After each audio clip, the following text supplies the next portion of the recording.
다리오 왕 제4년 9째 달 곧 기슬레월 4일에 여호와의 말씀이 스가랴에게 임하니라.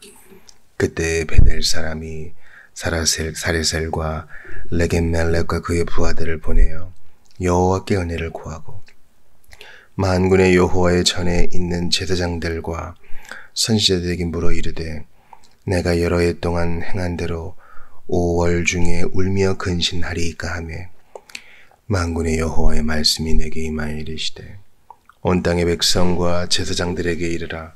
너희가 70년 동안 5째 달과 7째 달에 금식하고 애통하였거니와 그 금식이 나를 위하여 한 것이냐. 너희가 먹고 마실 때에 그것은 너희를 위하여 먹고 너희를 위하여 마시는 것이 아니냐.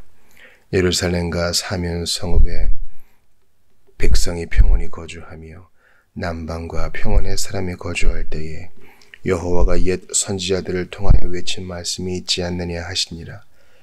여호와의 말씀이 스가랴에게 임하여 이르시되, 만군의 여호와가 이같이 말하여 이르시기를, 너희는 진실한 재판을 행하며 서로 인애와 긍휼을 베풀며 과부와 고아와 나그네와 궁핍한 자를 압제하지 말며 서로 해하려고 마음에 도모하지 말라 하였으나 그들이 듣기를 싫어하여 등을 돌리며 듣지 아니하려고 귀를 막으며 그 마음을 금강석 같게 하여 율법과 만군의 여호와가 그의 영으로 옛 선지자들을 통하여 전한 말을 듣지 아니하므로 큰 진노가 만군의 여호와께로부터 나왔도다. 내가 불러도 그들이 듣지 아니한 것처럼 그들이 불러도 내가 듣지 아니하리라. 만군의 여호와가 말하였느니라. 내가 그들을 바람으로 불어 알지 못하던 여러 나라에 흩었느니라. 그 후에 이 땅이 황폐하여 오고 가는 사람이 없었나니 이는 그들이 아름다운 땅을 황폐하게 하였음이니라 하시니라. 아멘. 하나님의 말씀입니다. 하나님께 감사합니다.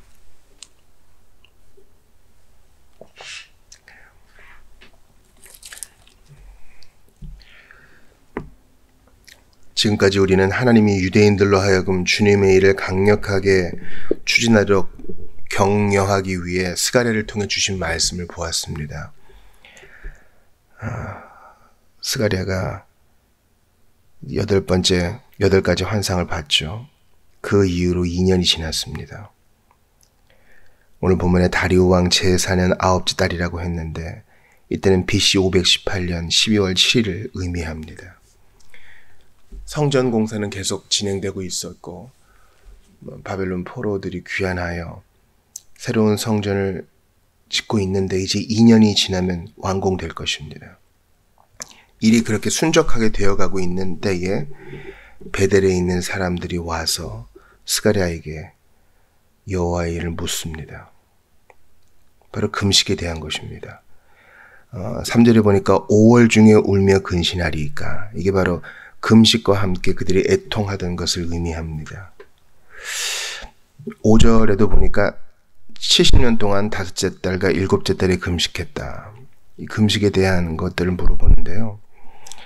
레위기 16장에 보시면은 하나님이 모세율법을 통해서 유일하게 허락하신 금식이 있어요. 이것은 예수님이 바리새인과 논쟁하면서 이미 우리가 배운 바 있죠.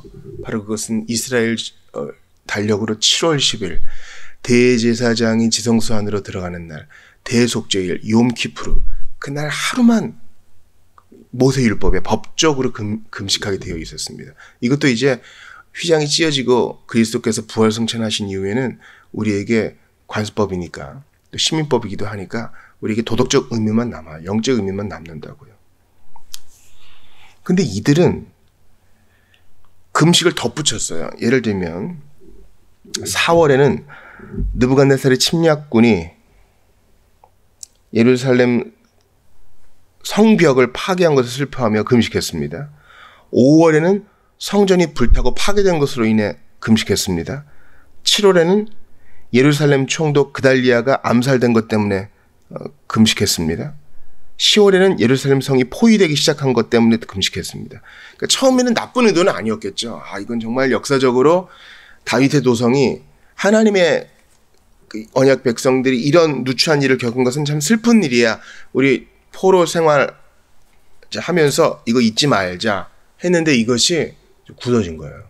그래서 70년 동안 처음에는 좀 뜨거운 마음으로 했지만은 바리새인들처럼 나중에는 힘이 없어지고 껍질만 남은 것입니다. 그래서 베델에 있는 사람들이 물어보는 겁니다. 여러 해 동안 행한 대로 저희가 해야 되겠습니까? 이 문제가 8장까지 계속돼요. 그러니까 이미 7장에서도 답을 주시지만 8장에서 더 나아간 답을 주님이 주십니다.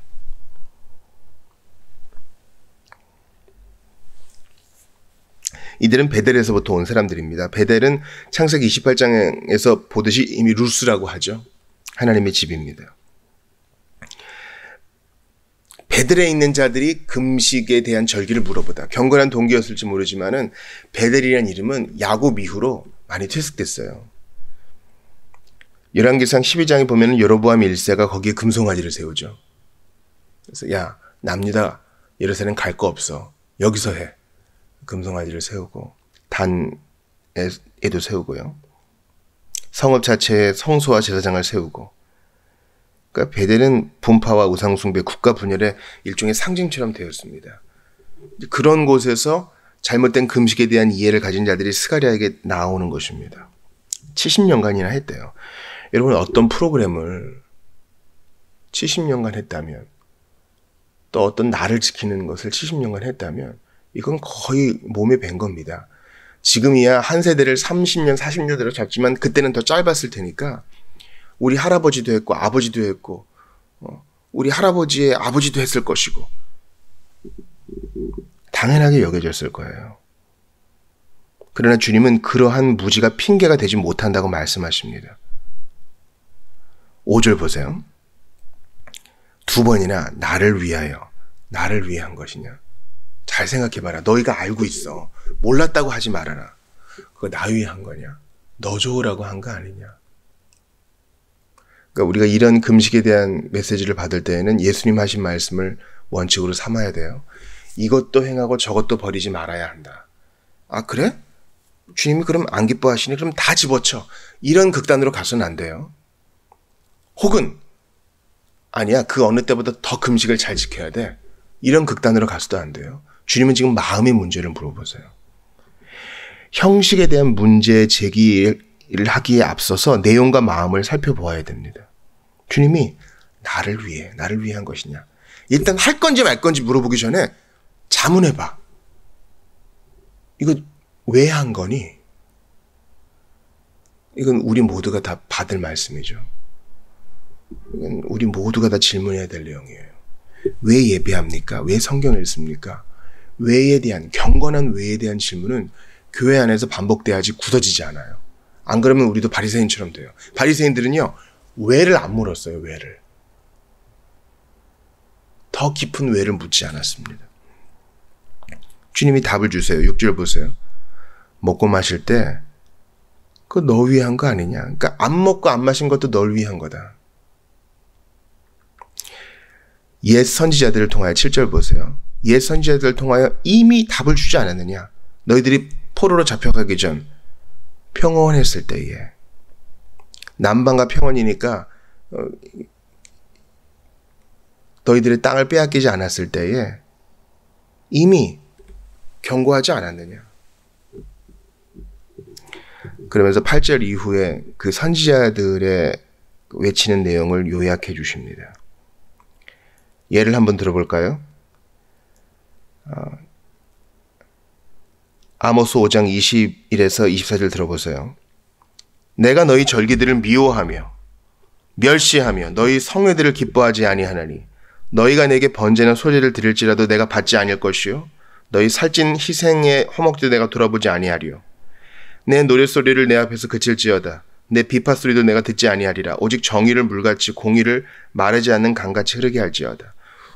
마음 없이 예배드린 거 아니냐? 안 한 거 아니에요. 그들은 다 예배했지만 마음 없이 했고 마음 없이 한 예배였기 때문에 사회가 엉망이었어요.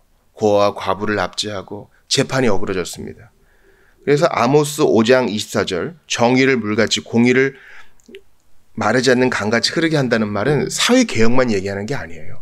바른 예배는 바른 사회 정화와 바른 사회의 개혁으로 이어진다는 것을 뜻합니다. 미가도 이 시기에 얘기했죠. 우리가 잘 아는 말씀이에요. 미가 6장 8절. 사람아, 주께서 선한 것이 무엇임을 내게 보이셨나니 첫째, 여호와께서 내게 구하시는 것은 오직 정의를 행하며, 둘째, 인자를 사랑하며. 인자, 자비예요. 세 번째, 겸손히 네 하나님과 함께 행하는 것이 아니냐. 이것이 각각 다른 것이 아니라 1, 2, 3번이 같은 거예요. 정의를 행하고 인자를 사랑하고 겸손히 하나님과 동행하는 것이 하나다. 하나님과 동행하면 정의를 행하지 않겠느냐. 하나님과 동행하면 인애를 베풀지 않겠느냐. 너희는 주님과 동행하지 않았기 때문에 예배도 망그러졌고 금식도 어그러졌고 사이가 엉망이다.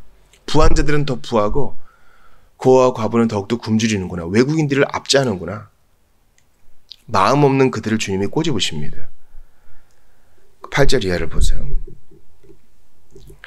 만군의 여호와가 이르신다. 너희는 진실한 재판을 행하여 서로 인애와 긍휼을 베풀며. 재판을 말씀하시죠. 그러니까 이거 우리가 받을 말씀이에요. 재판이 어그러지는 것을 주님이 그렇게 미워하세요. 뇌물 받는 거 그렇게 미워하시고, 가난한 자라고 무조건 편들지 말라 하시고, 부자라고 봐주지도 말라고 하시고. 왜냐하면 재판은 법이 시행되고 적용되는 거니까. 그래서 요한복음에 너희는 신이라 할 때 그 1차적 의미는 재판관들을 말하는 거예요. 근데 예배가 어그러지니 재판도 망그러지죠. 인애와 긍휼이 어그러지니까 주님이 베풀라고 명하시죠. 10절 보니까 과부, 고아, 나그네, 궁핍한 자 압제하지 말고 서로 해하려고, 여기 밑줄 치세요. 마음에 도모하지 말라. 주님은 마음의 문제를 지적하세요.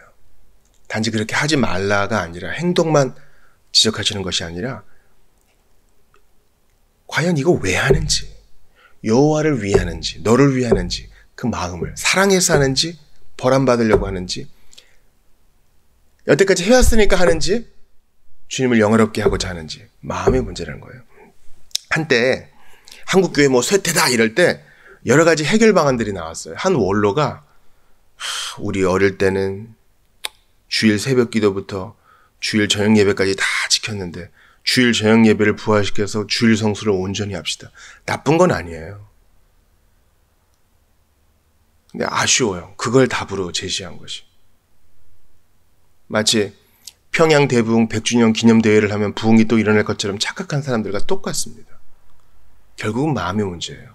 우리 선배들이 새벽부터 밤까지 그렇게 주일 성수한 이유는 뭐예요? 여호와를 사랑했기 때문 아니었어요? 받은 은혜가 컸기 때문이 아니었어요? 강단이 말라있고 신자들이 바른 교리를 배우지도 못하는데 예배 하나 더 늘린다고 뭔가 다 해결될 것처럼 그렇게 지적하고 해법을 내놓는 사람들 아쉽습니다. 12절 보세요. 11, 12절에 보니까 그들이 듣기를 싫어해요. 왜 듣기 싫어해요? 마음이 없으니까. 등을 돌리며 듣지 않으려고 귀를 막으며. 여기서부터 문제예요. 그 마음을 공감석 같게 하여 그 결과가 뭡니까? 여기서 밑줄 치세요. 율법을 무시했고, 두 번째, 만군의 여호와가 그의 영으로 옛 선지자들을 통하여 한 말을 듣지 않고. 마음이 어그러지니까 율법과 선지자들을 통하여 저런 말씀을 안 듣는 거예요. 이거 어디서 많이 들어본 거 아니에요? 부자와 거지 나사로 죽습니다. 부자는 지옥에, 나사로는 낙원에 떨어집니다. 부자가 애원하죠. 나사로 보내주십시오. 경고를 좀 보내주십시오. 우리 남은 사람들은, 이 땅에 있는 우리 남은 가족들은 그러면 안 되지 않습니까? 아브라함이 예수님의 말씀을 전합니다. 아니다. 죽은 자가 다시 부활하더라도 율법과 선지자들을 통해서 안 들으면 안 들을 거다. 그러니까 여러분, 율법과 선지자는 하나예요. 말씀을 통해 주님 말씀하시고 말씀과 더불어 성령으로 역사하시는데요. 여러분 잘 생각해 봐요. 지금 1월 16일이라고요. 사람들이 성경을 왜 안 읽어요? 신자가 성경을 왜 안 읽어요? 그 마음의 문제이기 때문이에요. 재미가 없는 거예요. 듣고 싶지 않은 거예요. 뭐 어렵고 번역이 문제, 이건 아주 부차적인 문제입니다. 결국은 11절이 문제예요.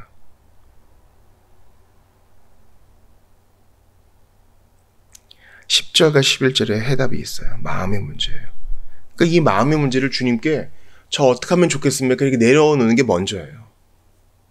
물론 우리는 통합적 존재이기 때문에 하다 보면 마음이 생길 수도 있죠. 그러나 일반적 원리는 모든 것이 마음으로부터 흘러나오는 거예요. 주님이 심판을 내리십니다.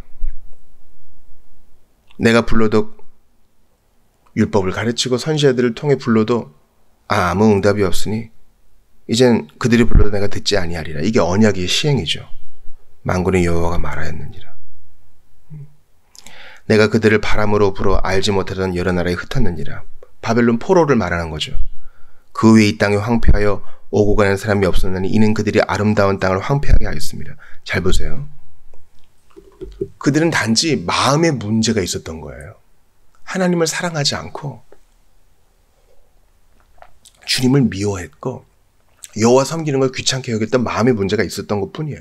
작은 문제 같은데 그게 예배가 어그러지고 사회가 어그러지고 게다가 14절 끝에 그 땅도 황폐하게 됐대요. 그러니까 자연 만물도 경건하지 않은 사람 까닭에 피해를 보는 거예요. 피조물이 하나님의 자녀가 나타나기를 간절히 바라는 이유가 거기 있어요. 회심자가 일어나고 하나님의 백성이 경건하게 사는 것은요, 우리 동식물과 지구의 대기와 온 은하계 우주 전체에 좋은 겁니다. 사랑하는 성도 여러분, 우리 예수님께서 복음서에서 바로 이 말씀을 하신 거 아닙니까? 근처의 11조는 다 드려도 너희 마음은 여호와에게서 멀도다. 한 해가 시작된 지 이제 한 달의 절반이 지났는데 우리 마음을 돌아봅시다. 주여, 내 마음은 누구에게 향해 있습니까? 내가 진짜 즐거워하는 것은 무엇입니까? 나는 왜 이것을 합니까? 나의 신앙 행위에 경건한 왜를 붙여보시고 여호와께 진지한 답을 얻으시며 해오던 것을 사랑의 마음으로 계속해 나가시기를 주의 이름으로 축원합니다. 우리 예수님이 앞에도 말씀드렸다시피 이것도 행하고 저것도 버리지 말라. 그러나 이 모든 것을 사랑으로 하라 하셨습니다. 여호와를 사랑하고 이웃을 사랑하는 것에 모든 율법이 걸려 있습니다. 주여, 사랑으로 하게 하소서. 내가 이런 사랑 받았으니 사랑으로만 주께 반응하게 하소서. 기도하며 나아가는 여러분 되시기를 주의 이름으로 축원합니다.